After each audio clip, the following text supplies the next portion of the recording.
बारे में आज हम आपको बताएंगे। तो सबसे पहले बेटा हमारे समक्ष क्वेश्चन आता है कि भाषा से आप क्या समझते हैं, भाषा से क्या तात्पर्य है, भाषा किसे कहते हैं, वगैरह वगैरह जो है क्वेश्चन हमारे सामने आते हैं। तो इसमें जो है सभी को मालूम है कि भाषा किसे कहते हैं, पता है सभी बच्चों को। चलो खैर एक बार मैं फिर आपको बता देती हूँ कि भाषा जो है अपने भाव को आदान प्रदान करने का साधन है। यानी कि मुझे जो है दूसरे के भाव को समझना है और अपने भाव को उन्हें समझाना है, तो उसे हम क्या कहते हैं, उसे हम भाषा कहते हैं। कि उनके भाव को वे क्या कहना चाहते हैं उनको हमारे भली भांति समझ जाए और हम उनको क्या कहना चाहते हैं उनके भाव को जो है हम भली भांति समझ जाए। तो इनको आदान प्रदान करने के जो ये नियम हैं उनको हम भाषा कहते हैं। अपनी बातें जो है हम उन्हें आदान करते हैं और जो है प्रदान करते हैं, उनकी भाषा जो है वे हमें प्रदान करते हैं। यानी कि आदान प्रदान जो होती है ये भाषा क्या कहलाती है, भाषा कहलाती है। ठीक है, तो क्वेश्चन इसमें कोई भी आ सकता है, भाषा किसे कहते हैं, भाषा से क्या तात्पर्य है, भाषा से आप क्या समझते हैं। तो सेकंड आपके सामने क्वेश्चन आता है कि भाषा जो है कितने प्रकार की होती है। भाषा कितने प्रकार की होती है, हिंदी में वैसे तो मुख्य रूप से बेटा दो भाषा होती हैं, मौखिक और लिखित भाषा। लेकिन कई बार जो है कौन सी सांकेतिक भाषा का भी हम प्रयोग करते हैं। तो यानी कि मुख्य रूप से दो होती हैं, वैसे तीन होती हैं। तो नंबर 1 होती है इसमें बेटा लिखित भाषा, लिखित भाषा, और सेकंड यानी कि मौखिक भाषा। ठीक है, तो ये जो है भाषा के दो प्रकार के हमारे, ठीक है, लिखित भाषा और मौखिक भाषा। और इसमें जो है यानी कि तीसरे नंबर पर जो हम मानते हैं कौन सी होती है, सांकेतिक भाषा। कौन सी भाषा बेटा, सांकेतिक भाषा। तो सबसे पहले जो है क्वेश्चन आता है कि लिखित भाषा किसे कहते हैं, परिभाषा देकर इसको स्पष्ट कीजिए। तो लिखित भाषा बेटा जो है लिखने के ढंग को, जो हम अपने भाव को लिखकर दूसरों को समझाते हैं उसे हम लिखित भाषा कहते हैं। क्या कहते हैं, उसे जो है हम लिखित भाषा कहते हैं। यानी कि जो हम उस दूसरे व्यक्ति को कुछ कहना चाहते हैं, अपने भाव को प्रकट करना चाहते हैं, तो वो हम उसको लिखकर जो है समझाते हैं, तो उसे हम लिखित भाषा कहते हैं। ये जैसे पत्र के द्वारा, इसमें उदाहरण आएंगे जैसे पत्र लिखकर, बेटा माता को लिखकर या माता बेटे को लिखकर, पत्र लिखकर, समाचार पत्रों द्वारा आदि जो है इसके उदाहरण हैं। नेक्स्ट है मौखिक भाषा। मौखिक भाषा किसे कहते हैं, मौखिक भाषा जो है ये कैसे प्रयोग की जाती है। मौखिक भाषा जो है हम अपने भाव को दूसरों के समक्ष बोलकर रखते हैं, तो उन्हें कौन सी भाषा कहते हैं, मौखिक भाषा कहते हैं। तो उदाहरण के लिए जैसे आप ले सकते हो टेलीविजन पर जब समाचार बोले जाते हैं तो वो कौन सी है, मौखिक भाषा। हम मोबाइल पर बात करते हैं तो कौन सी भाषा है, मौखिक भाषा। टीचर जब बच्चों को क्लास में समझाती है तो कौन सी भाषा है, मौखिक भाषा है। तो ये सारी जो है यानी कि हम आपको क्या कहना चाहते हैं या आप हमें क्या कहना चाहते हैं उस भाषा को बोलकर, एक दूसरे के समक्ष बोलकर जो है आदान प्रदान करना, तो भाषा का मौखिक रूप कहलाता है। ठीक है, तो इसमें जैसे आपका आ गया फोन द्वारा,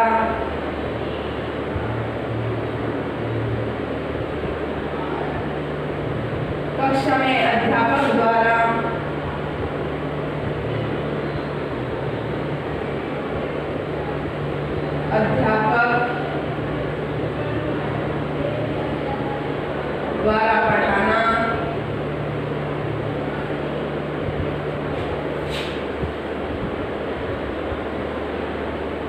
तो ये जो है हमारे मौखिक भाषा के उदाहरण हैं। किसके हैं ये? मौखिक भाषा के उदाहरण हैं। फिर आता है आपके समक्ष सामने यानी कि सांकेतिक भाषा। कौन सा बेटा? सांकेतिक भाषा। तो सांकेतिक भाषा जो है इसे कहते हैं, इससे क्या तात्पर्य है, इससे जो है आप क्या समझते हैं, तो ये क्वेश्चन जो है हमारे सामने आते हैं। ठीक है, तो सांकेतिक भाषा जो है बेटा ये मुख प्राणी ज्यादा प्रयोग करते हैं। कौन से? मुख प्राणी जो संवेदनशील तो होते हैं लेकिन जो है वे बोल नहीं सकते। ठीक है, तो वे जो है इस भाषा का प्रयोग करते हैं। कौन से? मुख प्राणी यानी कि गूंगे व्यक्ति जो होते हैं सांकेतिक भाषा का प्रयोग करते हैं। जैसे ये पेन मेरा है तो ये ऐसे इशारा करेगा, ये ऐसे, तो ये बेंच मेरी है। तो इस तरीके से कुछ भी इशारा कर सकते हैं। ये बुक मेरी है, ये बुक। तो इस तरीके से ये जो है एक सांकेतिक का प्रयोग किया गया है। किसका किया गया है? एक सांकेतिक भाषा का जो है इसमें प्रयोग किया गया है। तो यानी कि इशारे से वह घर मेरा है, वह स्कूल मेरा है, वो दरवाजा चेयर मेरी है, ये कुर्सी मेरी है। तो सांकेतिक यानी कि इशारे के द्वारा जो समझाते हैं उसे क्या कहते हैं? उसे सांकेतिक भाषा कहते हैं। तो ये तो जो है आपके कि भाषा किसे कहते हैं, भाषा जो है किस प्रकार से एक दूसरे के समक्ष रखी जा सकती है, भाषा के क्या नियम हैं, तो इस तरीके के ये क्वेश्चन आपके समक्ष आते हैं। ठीक है, तो आगे जो है मैं आपको बताऊंगी कि वर्ण किसे कहते हैं। क्या कहते हैं बेटा? वर्ण किसे कहते हैं।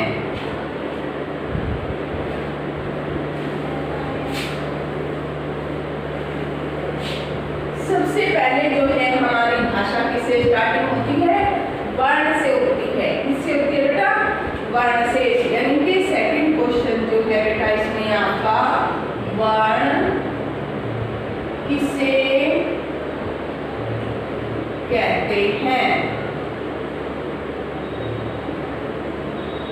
तो इसकी डेफिनेशन क्या होगी आपको मालूम है कि वह छोटी से छोटी ध्वनि, वह छोटी से छोटी ध्वनि जिसके खंड या टुकड़े नहीं किए जा सकते उन्हें वर्ण कहते हैं। क्या कहते हैं? उन्हें जो है वर्ण कहते हैं। जैसे अ, आ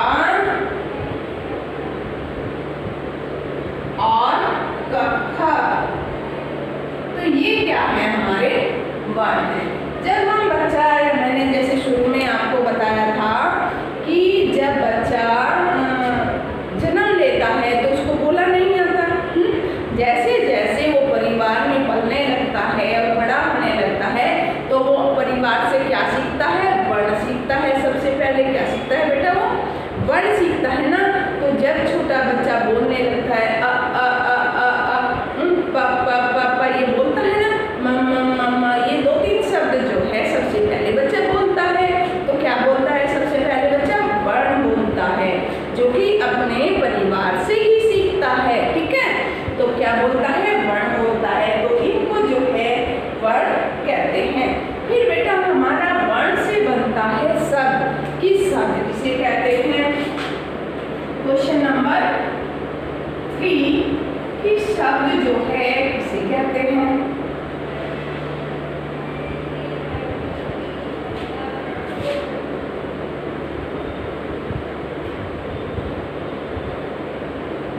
तो आपको मालूम है वर्णों के सार्थक समूह को शब्द किसे कहते हैं? वर्णों के सार्थक, सार्थक में सही रूप को, वर्णों के सार्थक समूह को वर्ण यानी कि क्या कहते हैं? शब्द कहते हैं। जैसे हमारा आ गया इसमें से क, म और ल, कमल। तो ये क्या होगा हमारा? यानी कि व्यंजन और स्वर जो है मिलकर ये क्या बन गया? यानी कि सार्थक समूह। सार्थक में सही, यानी कि सही रूप को जो है हम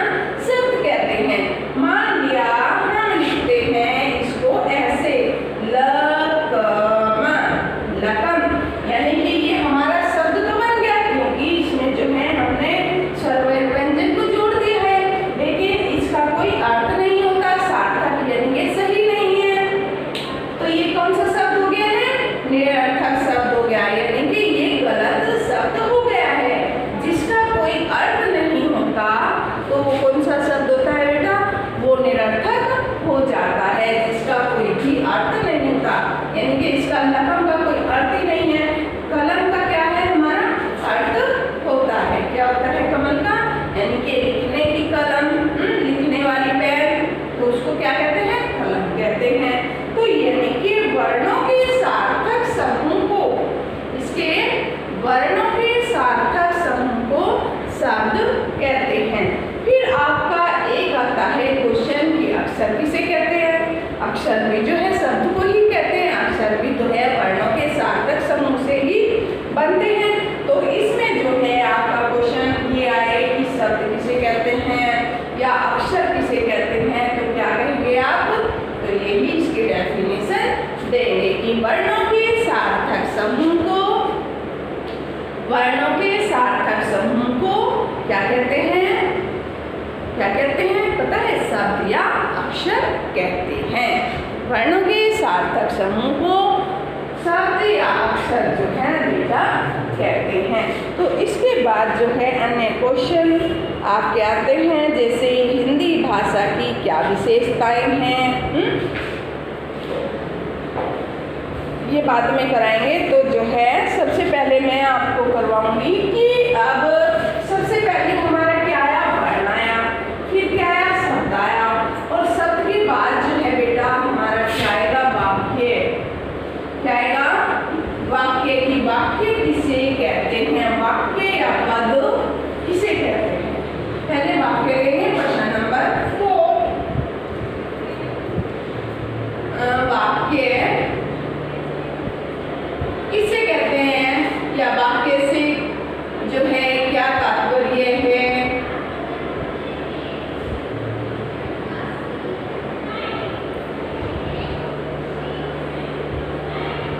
वाक्य किसे कहते हैं? वाक्य से क्या तात्पर्य है? वाक्य वगैरह वगैरह जो है क्वेश्चन आते हैं हमारे समक्ष, हमारे सामने।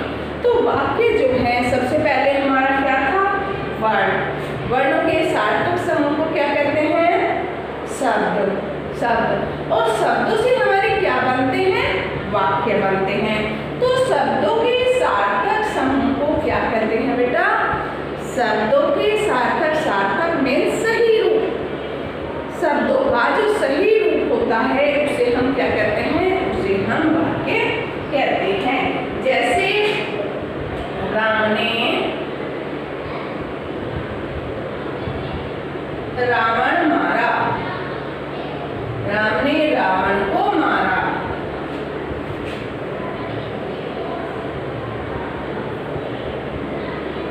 ठीक है, तो ये यानी कि हमारा ये वाक्य सही है। सही है ना? तो अगर हम इसको लिख देते हैं, मारा, मारा राम ने रावण को, रावण को, तो ये हमारा क्या हो गया? हमारा राम ने रावण को, तो ये हमारा ढोंग है, यानी कि निरर्थक वाक्य है। कौन सा है? निरर्थक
हम वाक्य कहते हैं। तो मैं ये इरेज कर देती हूँ। फिर एक क्वेश्चन आता है हमारा कि पद किसे कहते हैं। वाक्य के बाद क्या बनता है हमारा पद। या वाक्य या पद आए तो दोनों की परिभाषा एक ही लिख सकते हो। या पद किसे कहते हैं। पद किसे कहते हैं।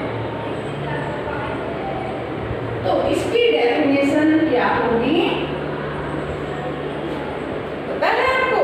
वर्णों के सार्थक समूह को जो व्याकरणिक दृष्टि से लिखे जाते हैं। शब्दों के सार्थक समूह को जो व्याकरणिक दृष्टि से लिखे जाते हैं उन्हें वाक्य या पद कहते हैं। क्या कहते हैं बेटा।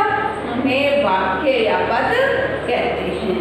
तो ये क्या था आपका, यानी कि मैंने समझाया सबसे पहले आपको भाषा किसे कहते हैं, भाषा कितने प्रकार की होती है। और जैसे मैंने आपको बताया हिंदी में जो है बेटा 3 प्रकार की भाषा होती है। कितनी 3 प्रकार की जो है भाषा होती है। जैसे लिखित भाषा, मौखिक भाषा और सांकेतिक भाषा। सांकेतिक भाषा को जो है मुख्य प्राणी प्रयोग में करते हैं, जो कि इशारा करते हैं। वे संवेदनशील तो होते हैं लेकिन क्या होते हैं वे गूंगे होते हैं। तो सांकेतिक भाषा का प्रयोग जो है कौन करता है, मुख्य प्राणी करता है। ठीक है।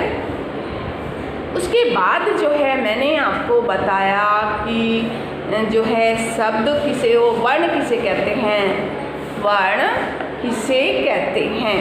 तो वर्ण जो है किसे कहते हैं आपको पता है। वह छोटी से छोटी ध्वनि जिसके खंड या टुकड़े नहीं किए जा सकते उसे हम वर्ण कहते हैं। वर्ण के बाद में मैंने आपको बताया था कि मातृभाषा, जैसे जब छोटा शिशु होता है, छोटा बच्चा होता है, तो वो सबसे पहले अपने परिवार में क्या सीखता है, यानी कि वर्ण ही सीखता है। जैसे अ अ अ अ प प प प, तो ये वर्ण ही सीखता है। जैसे जैसे वो थोड़ा बड़ा होने लगता है तो वो शब्द बोलने लगता है, जैसे पापा। तो इस तरीके से अम्मा, ऐसे वो शब्द बोलने लगता है। तो जैसे वर्ण से हमारा क्या बन गया, फिर शब्द बन गया। तो हमारे समक्ष आया क्वेश्चन कि शब्द किसे कहते हैं, शब्द से क्या तात्पर्य है, शब्द से क्या समझते हैं। तो वर्णों के सार्थक समूह को क्या कहते हैं, पता है आपको। वर्णों के सार्थक समूह को शब्द कहते हैं। फिर शब्द से हमारा क्या बनता है, वाक्य बनता है। शब्द से क्या बनता है, वाक्य। तो वाक्य जो है किसे कहते हैं, वाक्य आपके समक्ष आया कि वाक्य किसे कहते हैं। तो जो है वर्णों के, शब्दों के जो है सार्थक समूह को, जो नियम से लिखे जाते हैं उन्हें शब्द कहते हैं, यानी कि वाक्य कहते हैं। शब्दों के सार्थक समूह को वाक्य कहते हैं। फिर एक क्वेश्चन आता है कि पद किसे कहते हैं। शब्दों के सार्थक समूह को जो व्याकरणिक की दृष्टि से लिखे जाते हैं, किसे, व्याकरणिक दृष्टि से लिखे जाते हैं, उन्हें हम पद कहते हैं। फिर एक क्वेश्चन आता है हमारे सामने। तो ये तो था कि कैसे जो है स्वर से वर्ण बने, व्यंजन से वर्ण बने, और वर्ण से शब्द बने हैं हमारे, और शब्दों से जो है बेटा क्या बना है, शब्दों से वाक्य, वाक्य से हमारा पद, यानी कि सेंटेंस बन गया है। तो उसमें मैंने आपको बताया था कि भाषा किसे कहते हैं, भाषा से क्या तात्पर्य है, इसके बारे में मैंने आपको बताया। भाषा कितने प्रकार की होती है। तो एक क्वेश्चन आता है हमारे सामने कि भाषा का हमारे जीवन में क्या महत्व है, भाषा का हमारे जीवन में क्या महत्व है। भाषा का सबसे अधिक महत्व यह है कि ही विचार व्यक्त करने का सर्वोत्तम साधन है। अगर भाषा नहीं होती तो हम गूंगे प्राणी के समान होते, क्योंकि हम अपने विचार जो है आदान प्रदान नहीं कर सकते थे। तो भाषा के माध्यम से ही जो है अन्य विषयों का भी अध्ययन हम कर सकते हैं। अन्य विषय जैसे धर्मशास्त्र, राजनीति, ज्योतिष, विद्या, विज्ञान, दर्शन शास्त्र आदि विषयों का जो है हम भाषा के ज्ञान के द्वारा ही अध्ययन कर सकते हैं। तो ये क्वेश्चन कौन सा बताया मैंने आपको? भाषा का क्या महत्व है या भाषा का हमारे जीवन में क्या महत्व है, तो इसके बारे में जो है मैंने बताया आपको। फिर एक क्वेश्चन आपका आता है हिंदी भाषा की विशेषताएं लिखिए कि हिंदी भाषा की जो है क्या विशेषताएं हैं, हिंदी भाषा की क्या विशेषताएं हैं। हिंदी भाषा जो है हमारी राष्ट्र की भाषा है। किसकी है? ये हमारी राष्ट्र की भाषा है। इसको राष्ट्र का नाम दिया गया है हिंदी भाषा कि हमारी राष्ट्रीय भाषा है जो अधिकतर प्रांतों में बोली जाती है। हिंदी भाषा जो है अधिकतर प्रांतों में बोली जाती है, जैसे उत्तर प्रदेश, चंडीगढ़ और जो है हरियाणा में सभी में जो है हिंदी भाषा का प्रयोग किया जाता है। तो हिंदी भाषा जो है ये एक व्यापक है, इसका रूप जो है व्यापक है।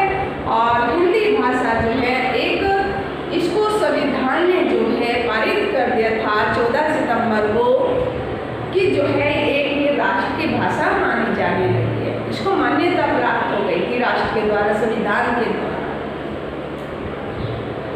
तो इसको हम क्या कहते हैं, यानी कि एक राष्ट्रभाषा का भी दर्जा इसको मिल गया है। तो आज